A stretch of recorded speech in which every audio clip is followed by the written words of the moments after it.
আসসালামু আলাইকুম, welcome to Tech Tube IT. কেমন আছেন বন্ধুরা? আশা করি আল্লাহর অশেষ রহমতে সকলেই ভালো আছেন। বন্ধুরা, আজকে আমি আপনাদের দেখাবো কিভাবে দুইটি ছবিকে একত্র করে একটি যৌথ পাসপোর্ট সাইজের ছবি তৈরি করা যায়। বন্ধুরা, আমরা যারা ফটো প্রিন্টের কাজ করি, বিশেষ করে যারা স্টুডিওতে কাজ করেন, আপনাদের কাছে কিন্তু এমন অনেক ধরনের কাস্টমার আসে যাদের দুইজনের ছবি, যেমন স্বামী স্ত্রী, পিতা পুত্র বা মা ছেলের ছবি একসাথে যৌথ করে প্রিন্ট করা লাগে। তো সেক্ষেত্রে কেউ আলাদা আলাদা দুইটি ছবি নিয়ে আসে, আবার কেউ মোবাইলের ছবি তুলে নিয়ে আসে, অথবা দুইজন সরাসরি ছবি তোলার জন্য স্টুডিওতে চলে আসে। তো যে যেভাবে নিয়ে আসুক না কেন, আমাদের কিন্তু ছবিটিকে একত্র করে পাসপোর্ট সাইজে প্রিন্ট করা লাগে। তো আমরা এই কাজটি এক একজন এক একভাবে করে থাকি। বন্ধুরা, আজকে আমি আপনাদের দেখাবো কিভাবে এই কাজটি খুব সহজে সঠিক পদ্ধতিতে অল্প সময়ের মধ্যে করা যায়।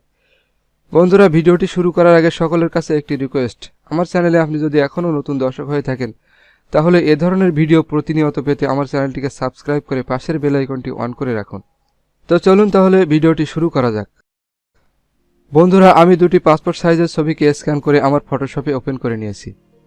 প্রথমে আমি এই ছবি দুটিকে আলাদা আলাদাভাবে পাসপোর্ট সাইজে ক্রপ করে নেব। তার জন্য আমি টুল বক্স থেকে ক্রপ টুলটি সিলেকশন করে ওয়াইড 1.5 এবং হাইট 1.8 করে দেব।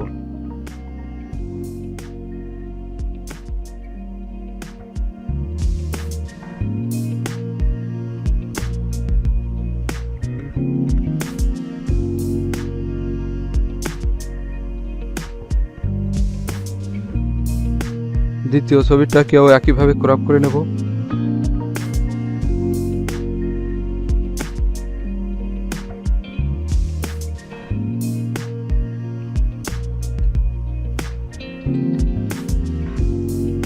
এরপর আমরা ছবির ব্যাকগ্রাউন্ড দুটিকে রিমুভ করে নেব। তার আগে লেয়ার বক্স থেকে লেয়ারের লকটিকে আমরা আনলক করে নেব। তো তার জন্য এই লকের উপর আমরা একটা ডবল ক্লিক করব। ওকে, তারপর টুল বক্স থেকে ম্যাজিক টুলটা সিলেকশন করে নিয়ে ব্যাকগ্রাউন্ডের উপর একটা ক্লিক করে দেব। এখন কিবোর্ড থেকে ডিলিট কি অথবা ব্যাক স্পেস কি প্রেস করব। সিলেকশনটি উঠিয়ে দেব, তার জন্য কিবোর্ড থেকে কন্ট্রোল ধরে ডি প্রেস করব। দ্বিতীয় ছবিটিরও ঠিক একইভাবে ব্যাকগ্রাউন্ড রিমুভ করে নেব। প্রথমে লকটাকে আনলক করে নিচ্ছি।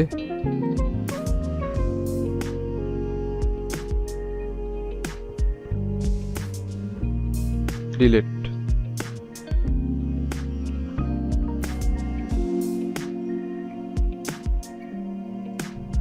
এখন আবারও ক্রপ টুলটিকে সিলেকশন করে ওয়াইডটিকে 1.8 এবং হাইটটিকে 1.5, অর্থাৎ এটিকে উল্টে আগে আমরা ভার্টিক্যালি ক্রপ করছিলাম, এখন আমরা হরিজন্টালি ক্রপ করব। তো তার জন্য আমরা এখান থেকে এই অ্যারোতে একটা ক্লিক করে দেব। দেখুন, হাইট এবং ওয়াইড দুইটা কিন্তু উল্টে, হাইটটা ওয়াইডে চলে আসছে এবং ওয়াইডটা হাইটে চলে আসছে।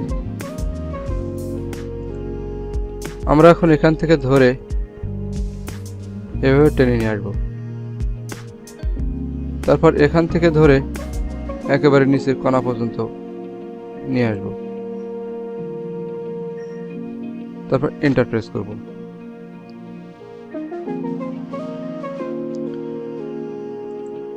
এখন দ্বিতীয় ছবিটিকে মুভ টুল দিয়ে ধরে এই ছবির উপরে নিয়ে আসবো।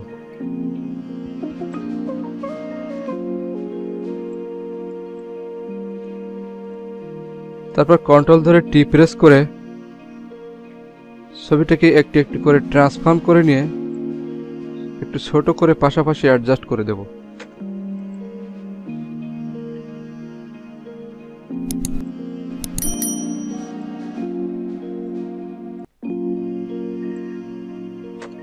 বন্ধুরা, খেয়াল করবেন যাতে ফেসের সাইজ দুইটা সমান থাকে।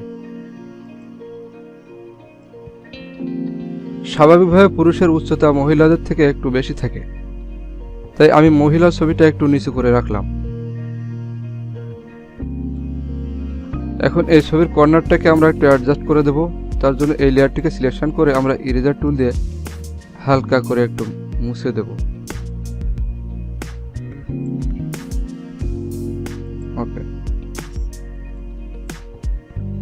তো এখন মনে হচ্ছে মোটামুটি ঠিক আছে। আমরা এখন এই লেয়ার দুটিকে একত্র করে দেব। তো তার জন্য কিবোর্ড থেকে কন্ট্রোল ধরে ই প্রেস করব। এখন আমরা পিছনে একটা কালার দেব। তো তার জন্য আমি একটা নতুন লেয়ার ক্রিয়েট করে নেব। তা আমি ক্রিয়েট এ নিউ লেয়ার একটা ক্লিক করে দিলাম। এখন আমরা কালার বক্স থেকে একটি কালার চয়েস করে নেব। তো আমি এখান থেকে এই কালারটিকে নিয়ে নিলাম।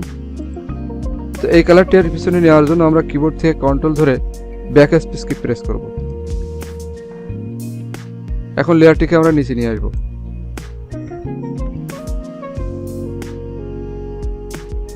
লেয়ার দুটিকে আবারও একত্র করে দেব। তার জন্য কিবোর্ড থেকে কন্ট্রোল ধরে ই প্রেস করব।